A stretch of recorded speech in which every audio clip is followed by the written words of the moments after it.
Good morning mga igan, at gagawa ngayon tayo ng adobo sa puti o adobo sa asin. Very simple lang yung ingredients na to at napakasarap, kaya i-try nyo.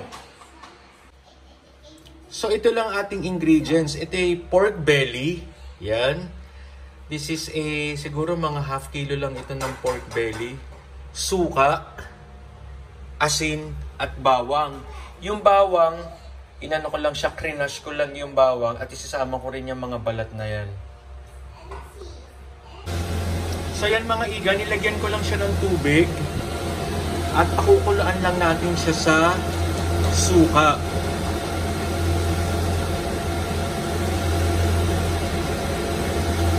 Konting suka lang, mga 3 teaspoon lang ng suka.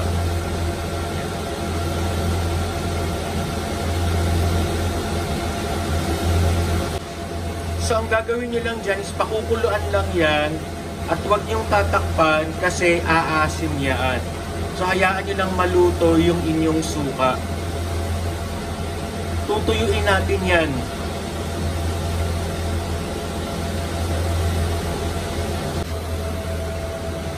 So ayan, kumukulo ng mga igan. Kapag wala na kayo naaamoy na maasim, luto na yan, pwede nyo lang takpan yan.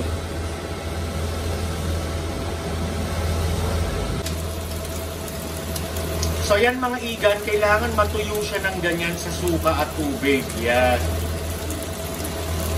Tapos lalagyan natin yan ng asin para mas masarap.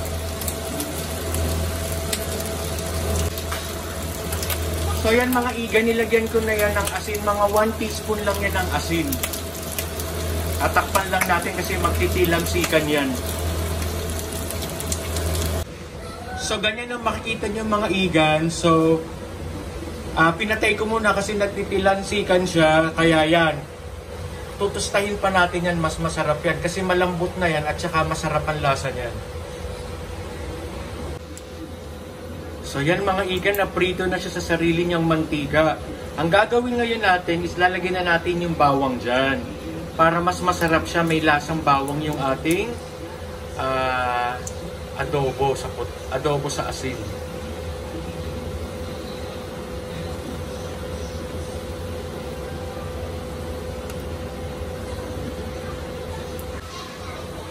So ito mga iga natin, finished product ng adobo sa asin. Ayan, ang sarap niyan, ang bango-bango. Ayan, no? At ang lutong.